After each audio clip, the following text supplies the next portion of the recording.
nice blue deodorant. It gives you BO. Soap doesn't lather.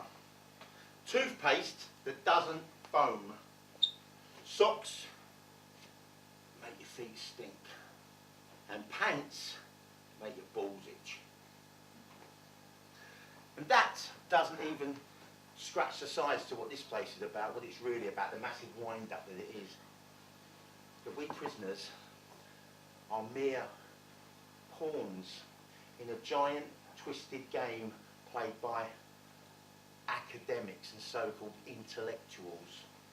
That this place was man-made for the purpose then to what it is now, which is to fuck with your apple strudel, which is to fuck with your head.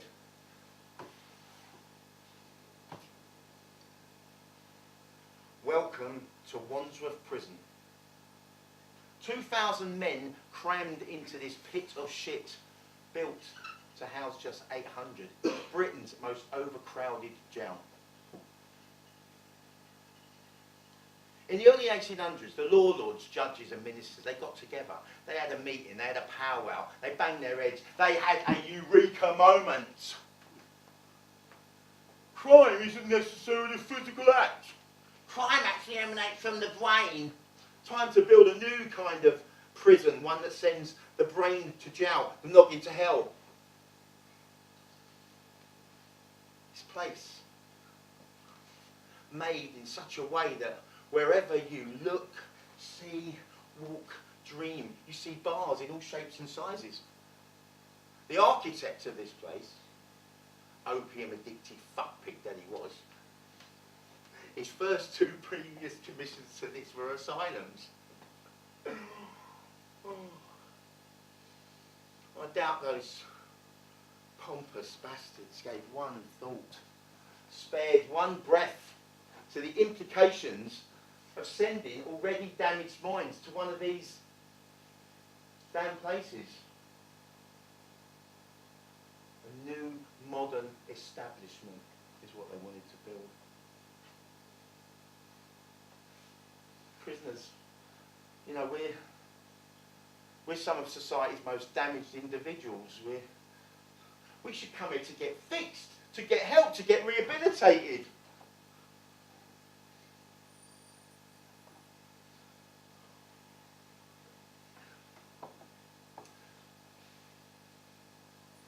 But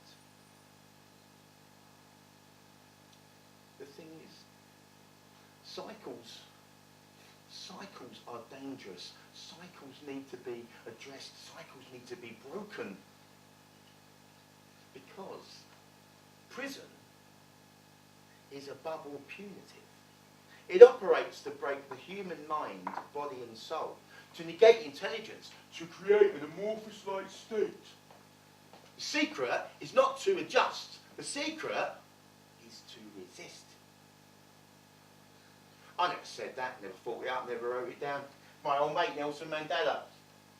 25 years in jail on 23-hour day lockdown. On the hour that he was out in the yard, he'd scavenged for bits of paper and card. And with a carefully inserted piece of charcoal, he'd write down his thoughts and feelings, and he'd bury them under rocks and stones. And when he'd get back to his cell, he'd think about what he'd written. He'd think about where he'd buried them. That is resisting in secret. That was keeping his mind and brain alert to getting through that cunt of a sentence. For him to come out, to become president of his own country.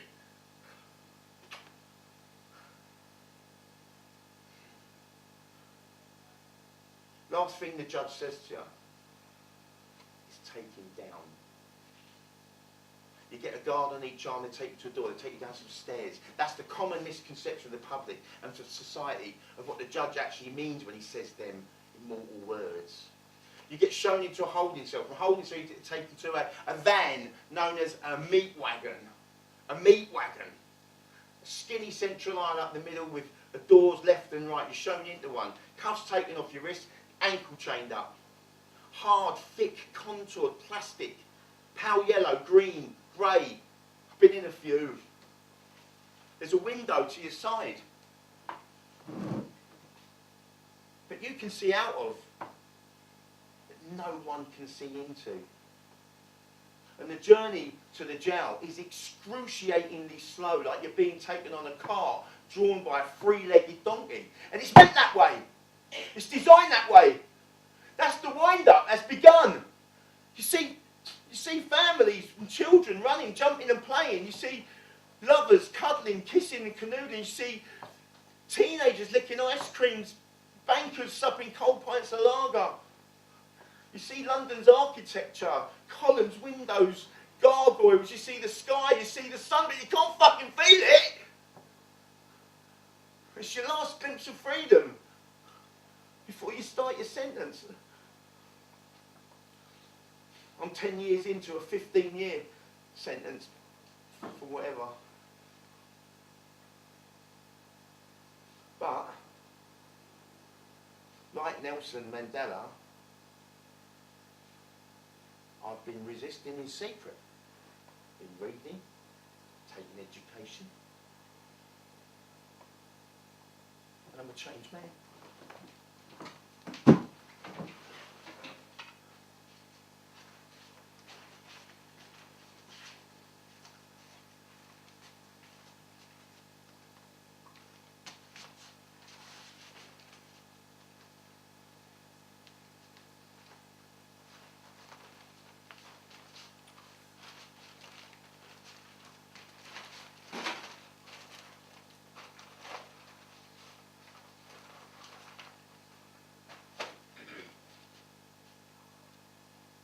Honey monster.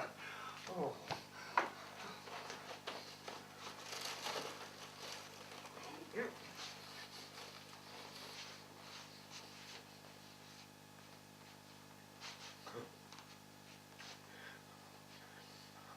Held up a bookies with a banana. Was in one of those thin, see-through plastic Tesco's bags, ones you see on the curbstones, or flapping in the wind, fucking flapping. Oh, honey monster, honey monster.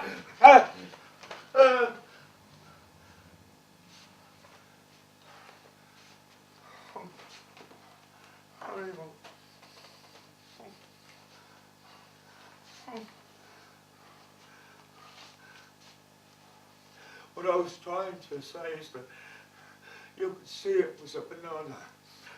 Obvious it was a banana. A rotten banana.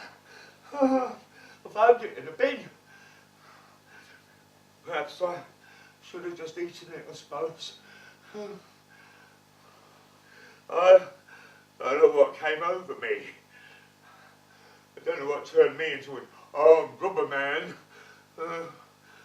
Well, I do know. I couldn't face another night in a doorway. I was freezing. It was the coldest snap we'd ever known. People, my people, were dying from it. Scraped off the paving slabs like shit off a shoe. My toes. My toes. My poor toes. Oh. My nan said I had the prettiest feet she'd ever seen. She would tickle and scratch my back, whisper in my ear that I was her favourite out of all the grandchildren.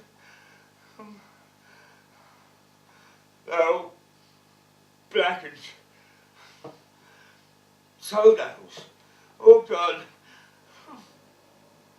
frostbite. Hurts to walk, it does. Really hurts. No wanking in the cell, all right?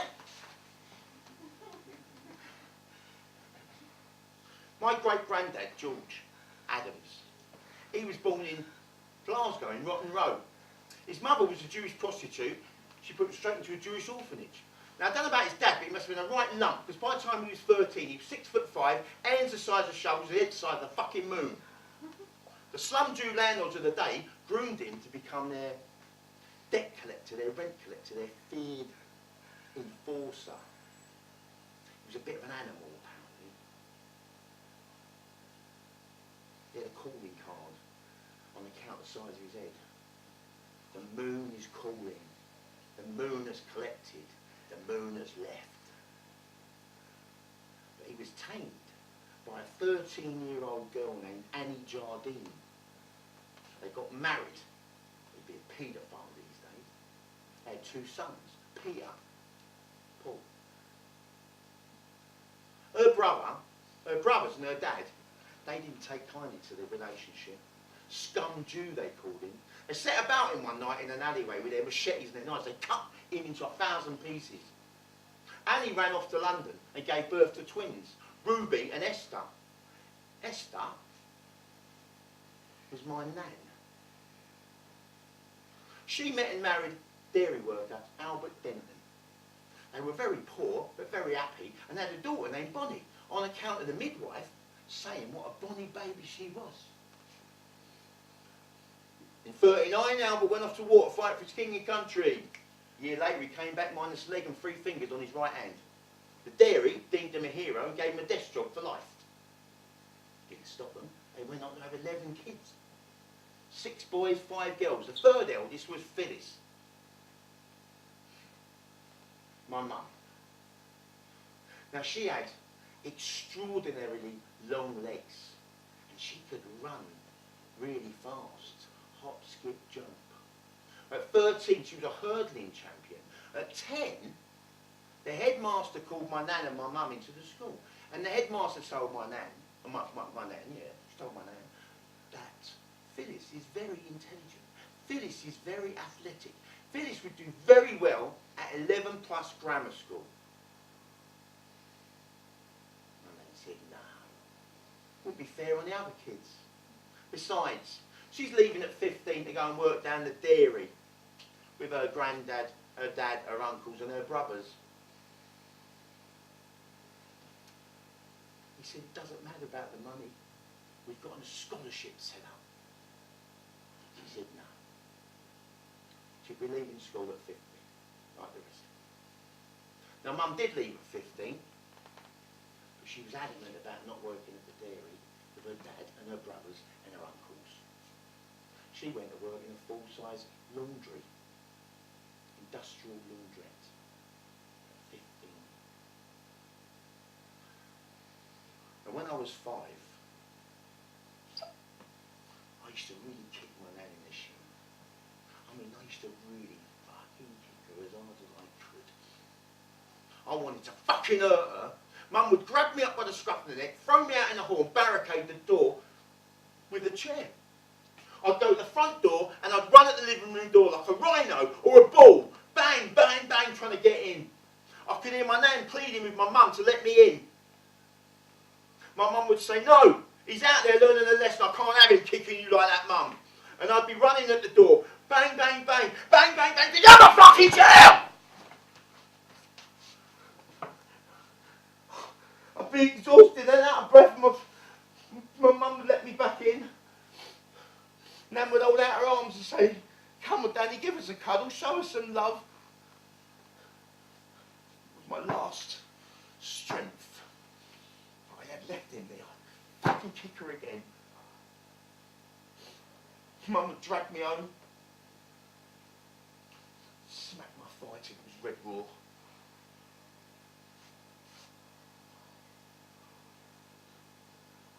I was married 19 years. Small wedding. Neither of us had many friends, hardly any family. I thought that was what made us, in a way, kindred spirits. We never talked much. We read a lot and listened to music and ate nice food. Not in restaurants. No, we never ate out. Never really ventured out. Had a couple of holidays once. I thought that was the way she liked it. One day about 10 years ago, One day about 10 years ago, I was driving near to where my mum and dad lived. she piped up, I rang to say I'd be round for a cup of tea. announced, Something weird with my mum's she voice, it wanted quavered. the boss, Looked on the front door, said no I was answer. Derby, I went round the back, twitchy, nothing. I was OCD, I looked through the letterbox, nerdy, see my mum's feet just poking out between two kitchen cabinets. and that was very, very, very boring. I shouted through, Mum! Mum, open the door! Open the door, I can see your feet. She pulled it back even further. I said, Mum, open the door, I can see you. Open the fucking door. She pulled it back even further. I said, open the door! Open the door! She was pushing on it, pushing like that rhino in the hall. Said there was maybe something wrong with me. Said maybe I could see someone about it. Well, always thought there might be.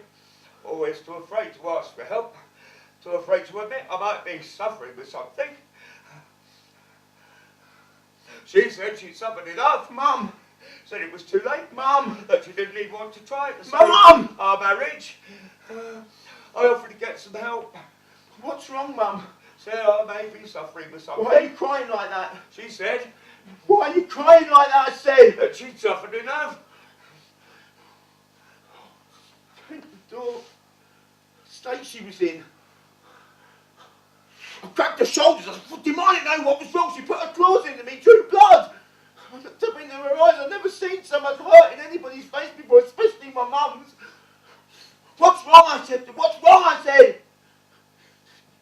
Just crying and sobbing and trembling and something terrible. What is it? What is it?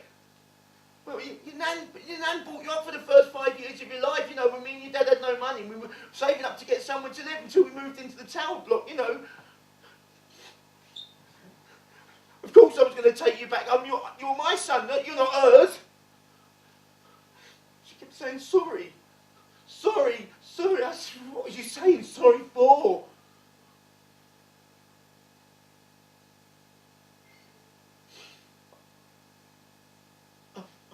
Been abused, she said, from the age of 8 to 14. Two uncles did it. I used to try and stay out of school and run and hide, but they always found me. I said, well, you've got nothing to be sorry for. It wasn't your fault. I'll fucking kill them!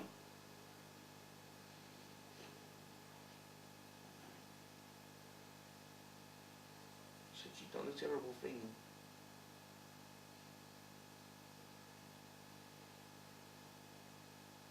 She left me alone with them monsters. 5 years.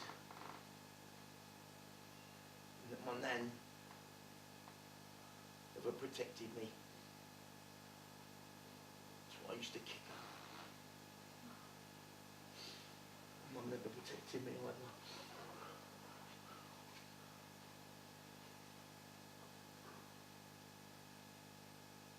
It was her mother's house we lived in. Oh, I was evicted. Thrown out. I managed to find myself a bedsit. Housing association. It's very sparse. Reminded me of that Van Gogh painting of his bedroom. Oh, I hadn't thought of cutting off my ear.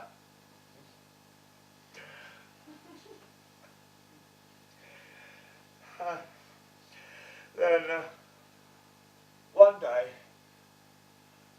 my mind went completely blank. I had like this 1,000-yard stare on my face and I couldn't see anything. It was all misty.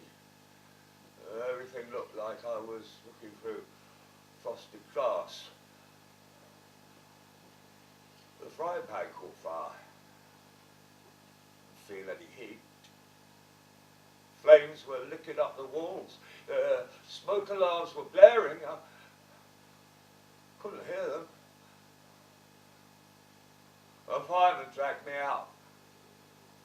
Saved my life. Saved my miserable life. My worthless life. I lost the Van Gogh room. I went for a walk. I kept on walking. Mile after mile after mile.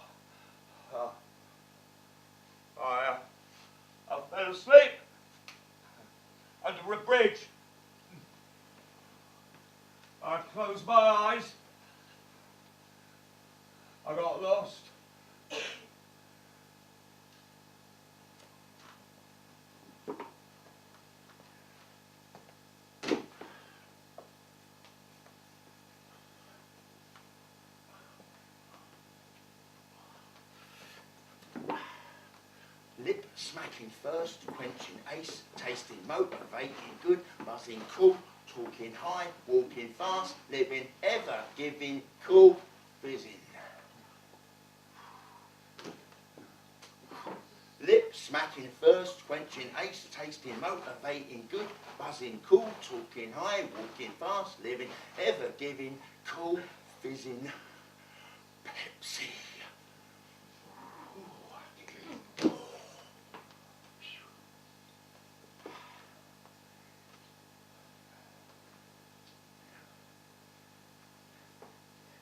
My dad taught me that. Well, he didn't actually teach me, it was on his tight white vest. 1970s. Big afro, sideburns, smoke mirror sunglasses, patchwork flared jeans, dancing, listening to Black Explosion in his Sunbeam radio. He used to run on the pitch and nick the ball off me. He used to wrestle me to the ground. He used to spar with me. Come on, son, shush your moves. Don't bring your girlfriends home, they might fancy the old man. He taught me fighting tricks. Essential for growing up on the council estate, you understand. If he's fat, you punch him in the solar plexus. He'll bring his dinner up. If he's wearing glasses, you tip him off, punch him on the nose, his eyes will water. If there's more than 4 of them, you poke the biggest one in the eyes with both your thumbs, blind him, and the others will run away. When the jacket, you pull it over the top and you knee him in the face on the way down. But he had one golden rule about fighting, which was never ever fight a fucking Chinaman. I know too much about fighting. Do the off.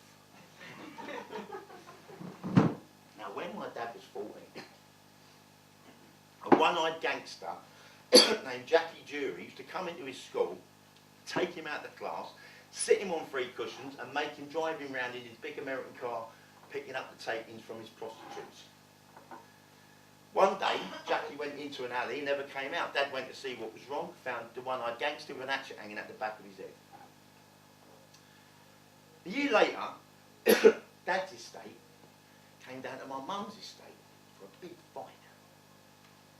Now, by the Klondike, Smoky Hill, round the back of Cricklewood sidings. Dad was only 15, but he led from the front. He was the leader of his gang. Well, when my mum saw him, she fell banging in love with him from the first second, and she warned her 6 brothers not to harm one hair on his curly head. She found out where he worked. He was a butcher's boy. She made the 3-mile trek every day up for nothing more than a wave. He not knowing that she was his guardian angel, not knowing that he was to become her protector. Because that first time she saw him, she knew that that was a man that could look after her. A little while down the line, Dad was getting engaged to the prettiest girl on my mum's estate. Her name was Valerie March. Well, my mum weren't having any of that. She turned up looking like fucking Bridget Bardot.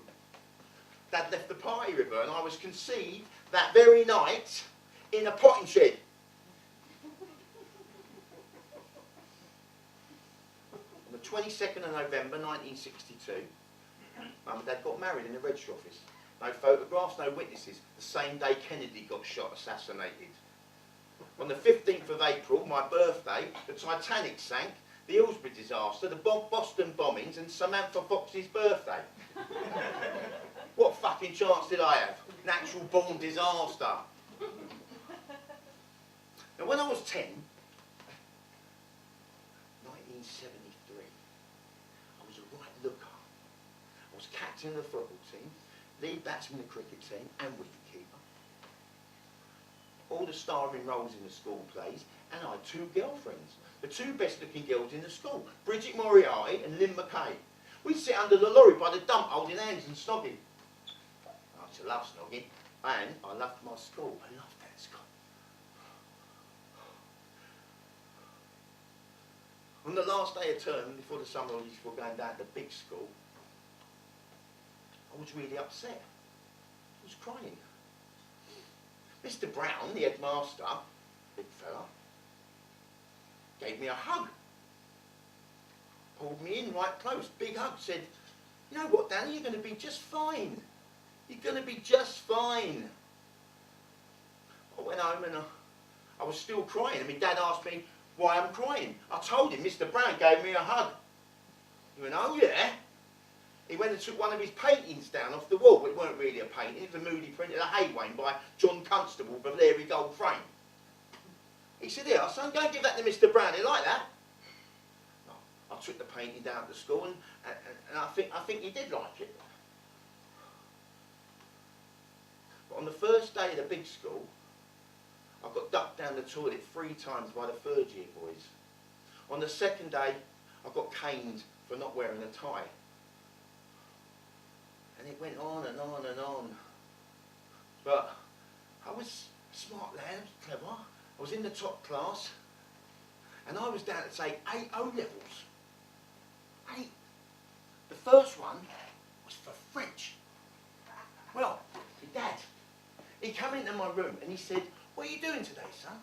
I said, I've got an exam, Dad. He said, what for? I went, French. He went, fucking French?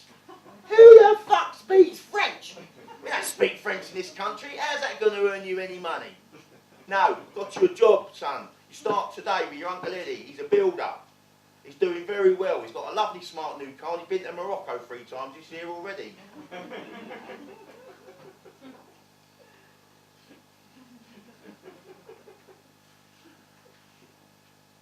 Mrs. Dalrymple, my French teacher, she phoned up to the house and said to my mum that she'd postponed the start of the exam waiting for me. That I was very good at it, that it was important that I attended. She said, no, I'm sorry. School's out. My boy's got a real job. Starts tomorrow. But Uncle Eddie wasn't a builder. Uncle Eddie was a heroin dealer. And I was his lookout. I'd sit on a wall and I'd whistle. Every time a mumbling, stumbling junkie turned up for his fix. But it wasn't always like that. Some days, there'd be lords and ladies, actors and actresses, models, all shapes and sizes and colours. But no matter what shape and size and colour you are, when it comes to heroin, as long as you've got the money. One day, I went into work early as usual to get Eddie's coffee with a nip of brandy in it. Pushed on the door. And Uncle Eddie's gangrene arm just flopped out with a needle hanging out of it. And his eyes were rolled in the back of his head, and I ran to the phone box and I rang my dad. He said, don't touch nothing, don't touch a thing. He came down with Uncle Peter, told me to go and forget what I'd seen. Forget what I've seen, forget what I've seen.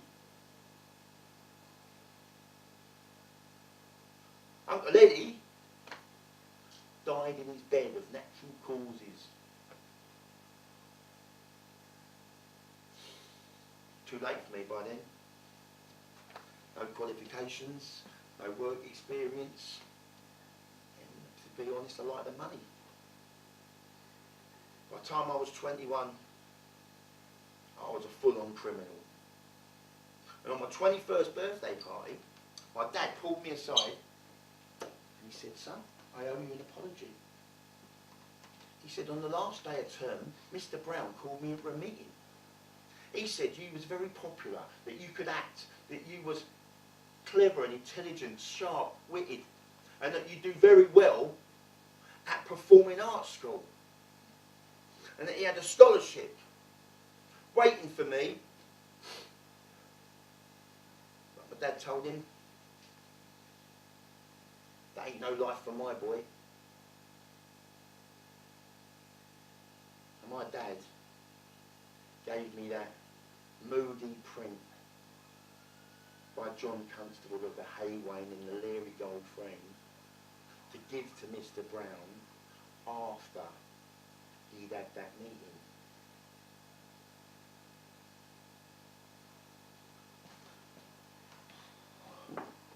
Lip smagging, thirst quenching, ace tasting, motivating, good buzzing. But you know what? I don't blame him for any of it. Ace tasting, motivating. He just done the best he could with the tools he had. He always put a roof over our head. He always put food on the table. And he always paid the bills. They were kids having kids. And I love him. I always will.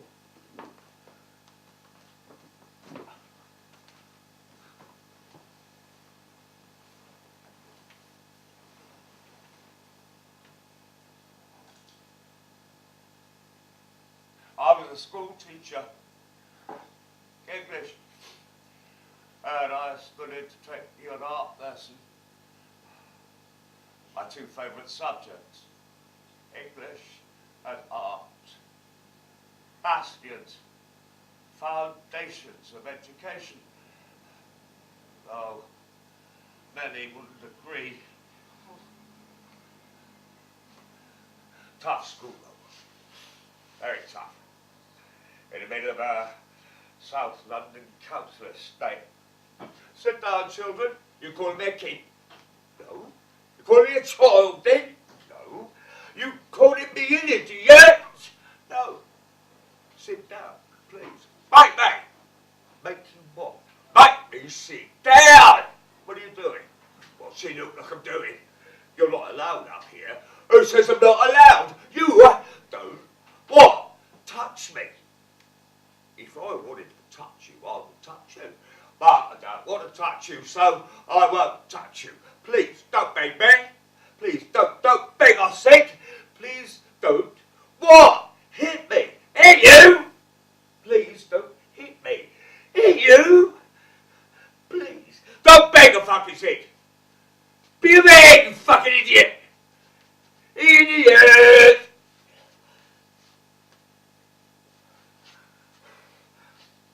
Lord of the Rings. A plane of public schoolboys goes down on a remote desert island. Crashes. All adults dead. Only schoolboys left alive to fend for themselves. Supposedly civilized, educated, well-educated boys from nice homes. And with well-adjusted parents, mums and dads with great plans for the golden futures of their privileged offsprings to follow in their own well-trodden footsteps, their lives mapped out for them. And what happened to them on that island? They turned into cannibals. They went wild. They went feral.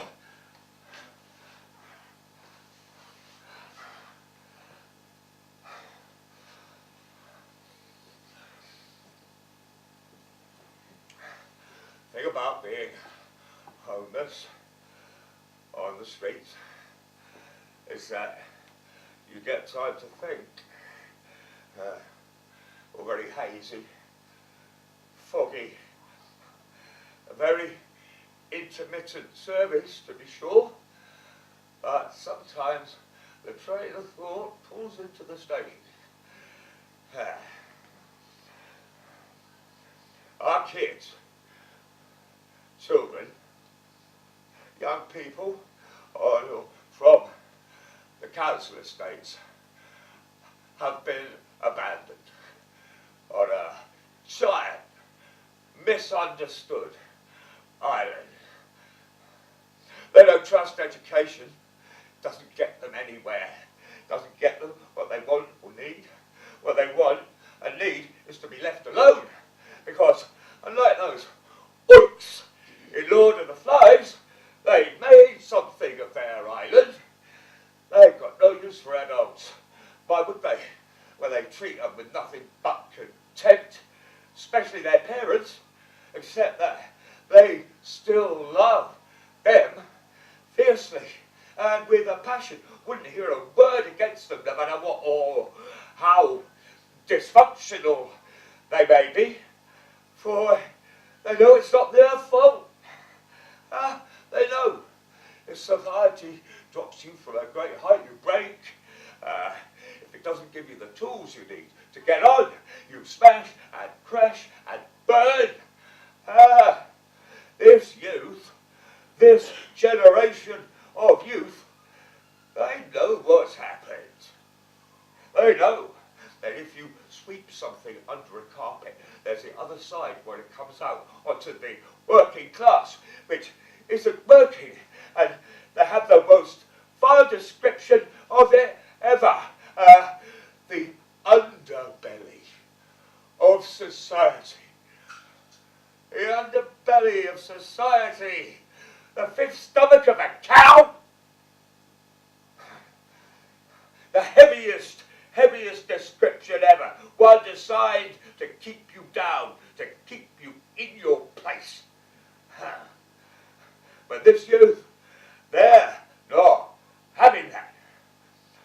They've invented their own language, their own way of talking, communicating to each other, which society smirks at, laughs at, guffaws at even, when university-educated comedians mimic it, or try to. Their own art, graffiti, tagging, which society loathes, especially when it's on their own walls, and councils bosh it off at the earliest opportunity. Young artists getting sent down for it. Yeah, young men deprived of the tools of expression getting sent down for their prison education. Don't see any Banksies getting washed off, do you? Don't see Banksy getting sent down. Their own music. Rap, which nobody buys and nobody listens to, but record labels and producers steal it with impunity from self-made videos on YouTube. This youth, our youth, need to be recognised as the innovators that they are. They need to be applauded, and most of all, they need to be understood and welcomed into the bosom of society and into the art world. Well, that's what I think anyway. It's right, you know. I was a fucking idiot.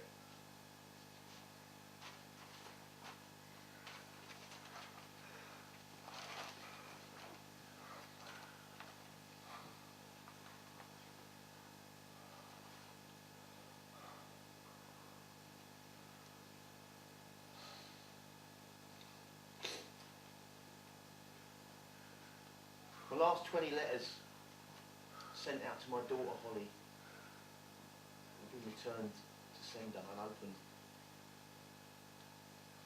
Last time she visited me was 2 years ago.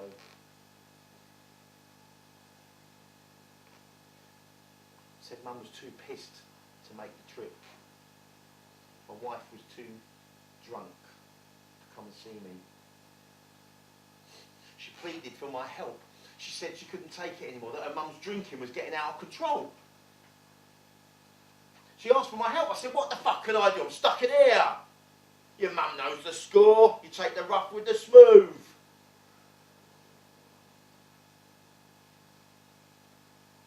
She said I'd broken her heart. That I'd broken her mum's heart too, and that I'd broken a promise that I made to the pair of them that I would be coming back to prison ever.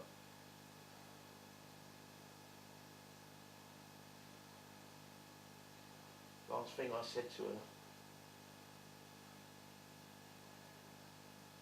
see if I care. She looked right through me, like I wasn't even there, stood up and walked away. See if I care! Go on, see if I care! Fuck off and die, the pair of you!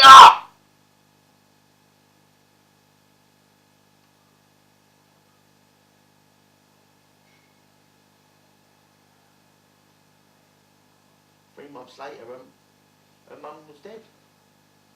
My wife died. Her blood sugar levels got so low nobody could do anything about it. Pneumonia. liver shot away, visceral bleed. You know what a visceral bleed is? When your heart leaks. I wasn't there. I wasn't there. I asked for compassionate leave to attend the funeral and it got turned down. I wasn't there.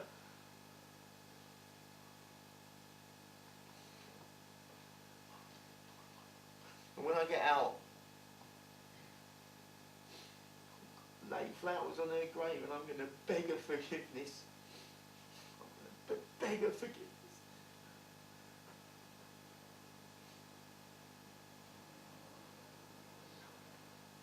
My father used to take me up to Whitestone Pond, Hampstead, every Sunday.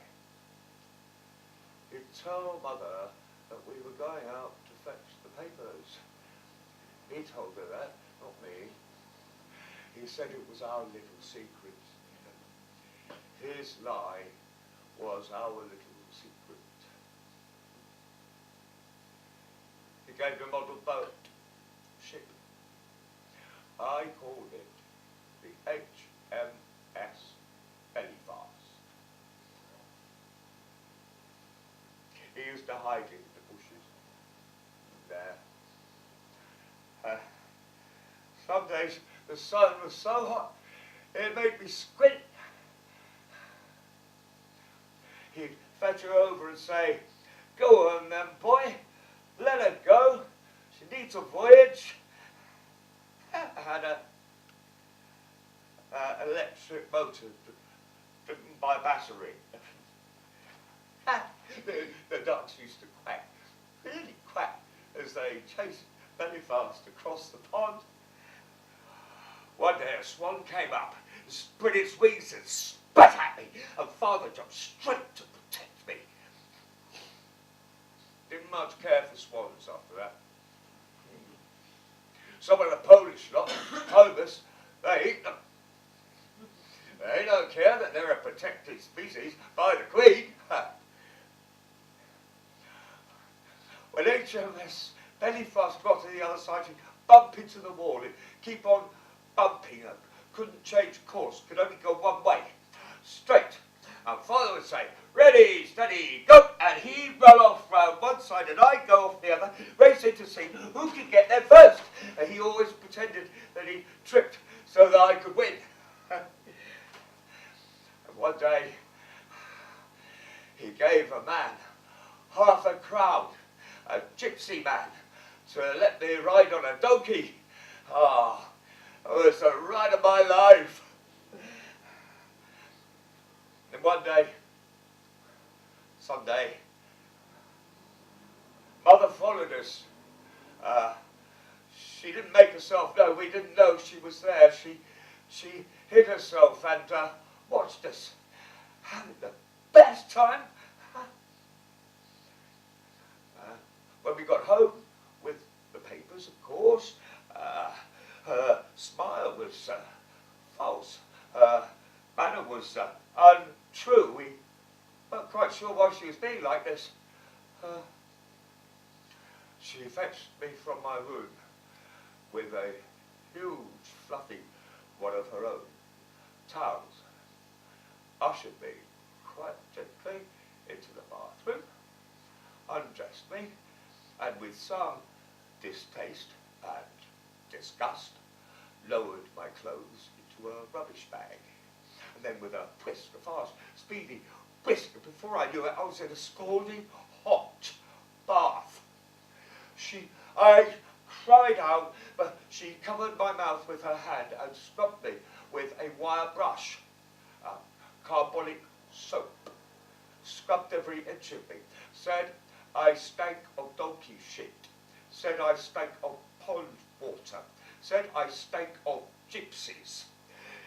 I struggled, I fought, I splashed, but she was too strong for me. She shoved the soap into my mouth. I nearly choked. Father was trying to get through the wall, through the door, but she locked it tight and he couldn't get in. She put the towel box in front of it. I was calling out. I said, Daddy, Daddy, help me. Please, Daddy, help me, help me. He couldn't get in. He couldn't force the door. She shouted through the door, fuck off, Richard. Leave your wallet on my bed and go to the spare room, you waste of space. Then, when it was all over, she threw HMS Belfast in pieces into the bath after me, broken into a million pieces.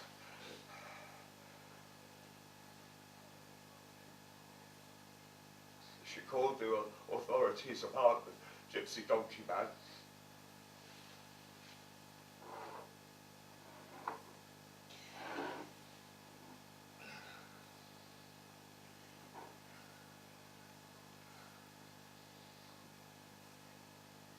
What's that you're holding?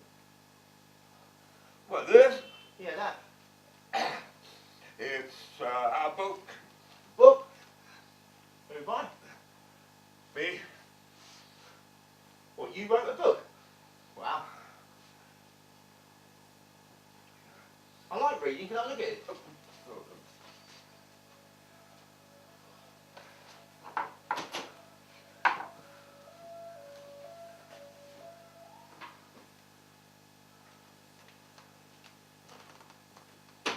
Oh, no. It's taken me 6 years, it has. It's not easy writing when you're on the street. Hardly ever find a pen that works. That's why they throw them away in the first place. Yeah. That one works.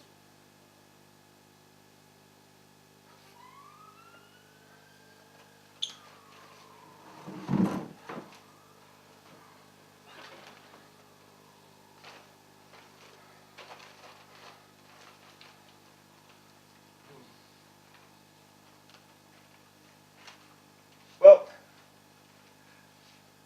if you promise to give it back. Well, we ain't exactly going in there, are we?